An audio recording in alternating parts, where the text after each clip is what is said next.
Moisés era gago. E aí? O que você acha? Vamos fazer junto uma viagem ao longo do tempo para descobrirmos. Segundo algumas tradições rabínicas e interpretações históricas, a possível deficiência de fala de Moisés está ligada a um evento ocorrido enquanto ele vivia na corte do faraó, ainda como um príncipe egípcio. O relato mais famoso sobre isso é encontrado no Midrash Shemot Rabbah 1:26, que combina elementos da cultura egípcia e da narrativa bíblica para explicar a origem dessa dificuldade. Tá gostando do conteúdo?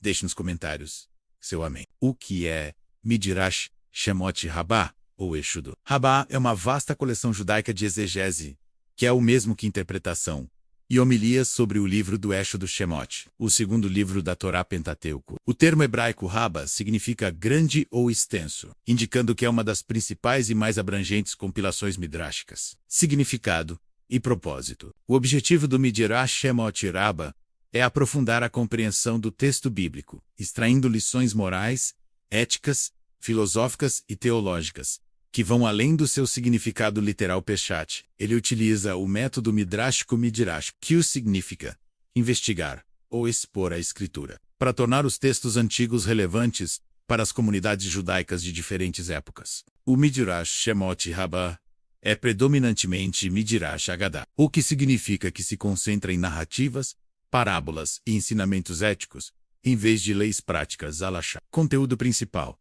A obra é dividida em 52 seções e aborda os eventos narrados no livro do Êxodo, que incluem entre eles a escravidão dos israelitas no Egito, o nascimento e a vida de Moisés Moshe, a revelação de Deus a Moisés na sarça ardente, as 10 pragas do Egito, o Êxodo, que significa a saída do povo judeu do Egito, a entrega dos mandamentos divinos no Monte Sinai, a construção do tabernáculo Mishkan. O texto explora detalhes, anomalias ou lacunas no texto bíblico, para fornecer explicações expandidas e novas perspectivas. Por exemplo, ele pode detalhar as conversas entre Moisés e o faraó, ou as reações do povo judeu e dos egípcios a eventos específicos, como as pragas, a fim de ilustrar princípios de fé e obediência. Data de composição. A compilação final do Shemot Rabbah ocorreu provavelmente entre os séculos X e XII depois de Cristo. Embora o material contido na obra seja muito mais antigo, proveniente de tradições e ensinamentos rabínicos, Tanaim e Amoraim, que datam de centenas de anos antes, o evento na corte do faraó, primeiro o teste da brasa do ouro, de acordo com o Midrash, quando Moisés era ainda uma criança na corte egípcia, houve um episódio curioso envolvendo o faraó. O pequeno Moisés, sendo criado como neto do faraó, estava sentado no colo do rei. Durante esse momento, ele teria pegado a coroa do faraó e colocado sobre a própria cabeça. Esse gesto foi interpretado como um presságio pelos conselheiros do faraó, indicando que Moisés, no futuro, poderia se rebelar e tomar o trono. Para resolver a questão, os conselheiros sugeriram um teste. Moisés deveria escolher entre 2 objetos colocados diante dele: um pedaço de ouro brilhante, representando poder e riqueza, e uma brasa em chamas, representando algo sem valor e perigoso. A ideia era que, se Moisés escolhesse o ouro, isso seria um sinal de que ele tinha intenções ambiciosas e, portanto, deveria ser eliminado. Mas se escolhesse a brasa, seria considerado inocente, apenas uma criança sem intenção de usurpar o poder. Segundo a escolha da brasa, de acordo com o Midrash, um anjo interveio para proteger Moisés, guiando sua mão para pegar a brasa. Como uma criança curiosa, ele teria colocado a brasa na boca, queimando a língua e os lábios. Esse incidente explicaria a razão de Moisés ter dificuldade para falar, ou seja, sua fala pesada. Conexão com os costumes egípcios, superstições e sinais no Egito Antigo.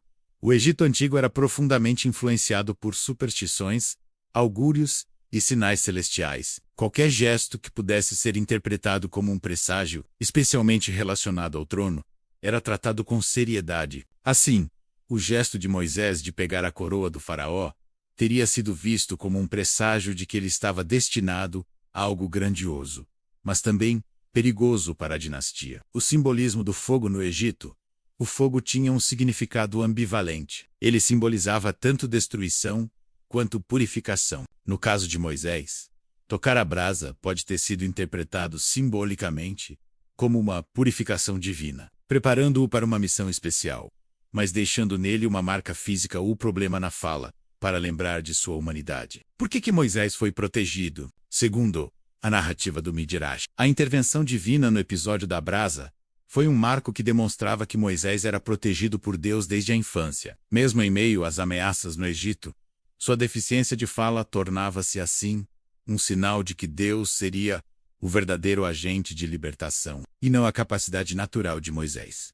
Conclusão. De acordo com os costumes e tradições egípcias, o episódio da brasa não apenas reflete a crença egípcia em sinais e presságios, mas também ilustra como Moisés foi moldado tanto física quanto espiritualmente para liderar o povo de Israel. O episódio mostra como o propósito divino superou as limitações humanas, e como, mesmo no contexto egípcio, Deus estava no controle, protegendo Moisés e preparando-o para sua missão. Exemplo prático: em vez de apenas ler um versículo isolado, o Midrash conecta outros versículos sobre o mesmo tema, usando um como conclusão para o outro, e construindo um raciocínio mais complexo. Pode ser comparado a uma forma de exegese narrativa, onde se utiliza a narrativa para expandir e explicar a passagem. As interpretações midráshicas são usadas para desenvolver e justificar novas leis e entendimentos a partir da Torá. E aí, ficou curioso? Se inscreva no canal para continuar recebendo nossos conteúdos. Saiba que toda história tem seu fundo de verdade. Porém, nunca esqueça que a maior verdade é a palavra de Deus. Nela você não fica perdido.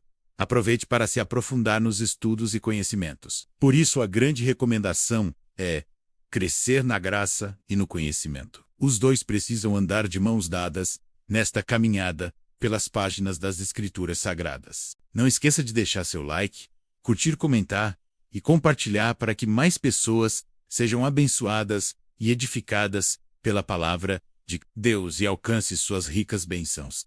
Aproveite, deixe seu pedido de oração, que juntos vamos estar intercedendo ao nosso Pai Celestial. Nos vemos no próximo vídeo, se Deus assim nos permitir.